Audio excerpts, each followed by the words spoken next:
Hi friends, welcome back to Poppy Simple World. ഇതാണ് കേട്ടോ നമ്മുടെ വീട്ടിൽ വെച്ചിരിക്കുന്ന ക്രിസ്മസ് ട്രീയും അതുപോലെ കുഞ്ഞൊരു പുൽക്കൂടും. ഞാൻ കഴിഞ്ഞ ദിവസം ബ്രോഡ്വേയിൽ പോയപ്പോൾ വാങ്ങിയതാണ് കേട്ടോ ഈ ഒരു ചെറിയ പുൽക്കൂട്. ഞാൻ എല്ലാ വർഷവും ക്രിസ്മസ് ട്രീ വെക്കാറുണ്ട് കേട്ടോ. പുൽക്കൂട് ആദ്യമായിട്ടാണ് കേട്ടോ വെക്കുന്നത്. അപ്പോൾ ക്രിസ്മസ് ഒക്കെ ഇങ്ങ് എത്താറായി. നമുക്കിന്ന് വളരെ എളുപ്പത്തിൽ തയ്യാറാക്കാവുന്ന ഒരു ചിക്കൻ കറി തയ്യാറാക്കി നോക്കിയാലോ.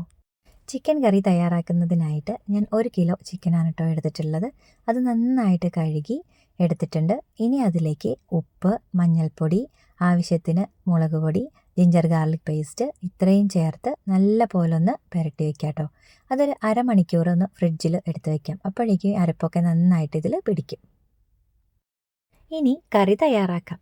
അതിനായിട്ട് ഞാനൊരു പാത്രം അടുപ്പത്ത് വെച്ചിട്ടുണ്ട്. പാത്രം നല്ലപോലെ ചൂടായി വരുമ്പോഴേക്കും അതിലേക്ക് വെളിച്ചെണ്ണ ഒഴിച്ചു കൊടുക്കാം. ഇനി നമുക്ക് ഇതിലേക്ക് നമ്മൾ പുരട്ടി വെച്ചിരിക്കുന്ന ചിക്കൻ ഉണ്ടല്ലോ, അതിതുപോലെ ഇട്ട് കൊടുക്കാം.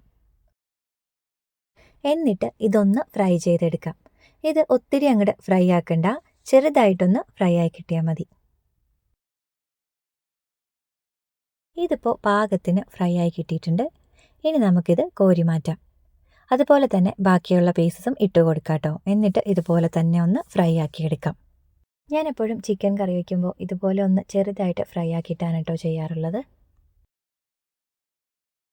ചിക്കനൊക്കെ പാകത്തിന് ഫ്രൈ ആയി കിട്ടിയിട്ടുണ്ട്. ഇനി നമുക്കിത് മാറ്റി വയ്ക്കാം. ഇനി ഇതേ ഒരു പാത്രത്തിലേക്ക് തന്നെ നമുക്ക് സവാള ഇട്ട് കൊടുക്കാം. എന്നിട്ട് ആവശ്യത്തിന് ഉപ്പും മഞ്ഞൾപ്പൊടിയും കൂടി ചേർത്ത് നല്ല പോലെ ഒന്ന് വഴറ്റിയെടുക്കാം. ഇനി സവാളയൊക്കെ നല്ല പോലെ ഒന്ന് വഴണ്ടി വരുമ്പോഴേക്കും അതിലേക്ക് ഒരു ചെറിയ തക്കാളി കൂടി ചേർത്ത് കൊടുക്കാം. തക്കാളി തൊലി കളഞ്ഞിട്ടാണ് കേട്ടോ ചേർത്ത് കൊടുത്തിട്ടുള്ളത്. തക്കാളിയൊക്കെ ഒന്ന് ഉടഞ്ഞു വരുമ്പോഴേക്കും നമുക്കിതിലേക്ക് പച്ചമുളക് ചേർത്ത് കൊടുക്കാം. ഞാൻ നല്ല എരിവുള്ള 3 പച്ചമുളകാണ് കേട്ടോ ചേർത്ത് കൊടുത്തിട്ടുള്ളത്. ഇനി ഇതെല്ലാം കൂടി നല്ല പോലെ ഒന്ന് വഴറ്റി കൊടുക്കാം. ഇതിപ്പോൾ പാകത്തിന് ആയി വന്നിട്ടുണ്ട്. ഈ ഒരു സമയത്ത് ഇതിലേക്ക് പൊടികൾ ചേർത്ത് കൊടുക്കാം. മല്ലിപ്പൊടി, ഗരം മസാലപ്പൊടി, അതുപോലെ മുളക് പൊടി ഇത്രയാണ് കേട്ടോ ചേർത്തിട്ടുള്ളത്. ഇനി ഇതെല്ലാം കൂടി നല്ല പോലൊന്ന് മൂപ്പിച്ചെടുക്കാം. ഇതെല്ലാം കൂടി നല്ല പോലൊന്ന് മൂത്ത് വരുന്ന ആ ഒരു സമയത്ത് ഇതിലേക്ക് ഇഞ്ചിയും വെളുത്തുള്ളിയും കൂടി ചതച്ചത് ചേർത്ത് കൊടുക്കാം.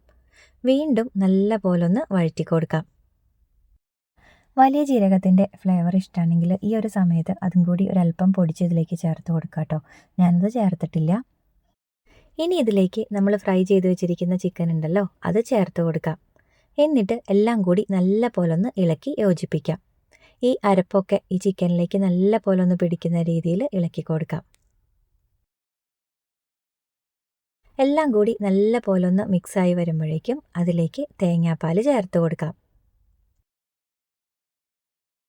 ഞാനിവിടെ 1.5 മുറി തേങ്ങയാണ് കേട്ടോ എടുത്തിട്ടുള്ളത്. അതിൻ്റെ 2ാം പാലാണിപ്പോൾ ആഡ് ചെയ്ത് കൊടുത്തിട്ടുള്ളത്. അതിലേക്ക് 1 ഗ്ലാസ് വെള്ളം കൂടി ചേർത്തിട്ടാണ് കേട്ടോ ഞാൻ എടുത്തത്. ഇനി ഇതിലേക്ക് ആവശ്യത്തിന് വേപ്പില കൂടി ഇട്ട് കൊടുക്കാം. എന്നിട്ട് വീണ്ടും നല്ല പോലെ ഒന്ന് ഇളക്കി കൊടുക്കാം. എന്നിട്ട് ഇതൊന്ന് അടച്ചു വെച്ചതിന് ശേഷം മീഡിയം ഫ്ലെയിമിൽ ഒരു 5 മിനിറ്റ് തിളപ്പിക്കുമ്പോഴേക്കും ഇത് പാകമായി വരും കേട്ടോ.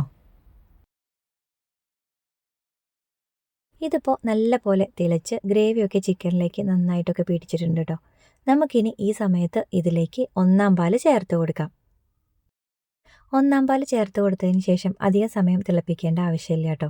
നമുക്കിത് അടച്ചു വെച്ചതിന് ശേഷം 1 മിനിറ്റ് ഒന്ന് ഹൈ ഫ്ലെയിമിൽ വെച്ചിട്ട് ഫ്ലെയിം ഓഫ് ചെയ്യാം. ഇത് കുറച്ച് സമയം ഇരിക്കുമ്പോഴേക്കും ഇതിൻ്റെ ഗ്രേവിയൊക്കെ ഒന്നുകൂടി തിക്കായി വരും കേട്ടോ. ഇനി ഇതിലേക്ക് ഒരല്പം മല്ലിയില കൂടി തൂക്കി കൊടുക്കാം കേട്ടോ. അപ്പോഴേക്കും ചിക്കൻ കറി തയ്യാറായിട്ടുണ്ട്. അപ്പോൾ എല്ലാ കൂട്ടുകാർക്കും ഇന്നത്തെ ഒരു വീഡിയോ ഇഷ്ടമായിട്ടുണ്ടെന്ന് വിചാരിക്കുന്നു. വീഡിയോ ഇഷ്ടമായാൽ ലൈക്ക് ചെയ്യുക, കമൻറ്റ് ചെയ്യുക, സപ്പോർട്ട് ചെയ്യുക. മാത്രമല്ല ഈ ക്രിസ്മസിന് ഇതൊന്ന് തയ്യാറാക്കി നോക്കണേ. അപ്പോൾ എല്ലാവർക്കും ഹൃദയം നിറഞ്ഞ ക്രിസ്മസ് ആശംസകൾ. Thanks for watching.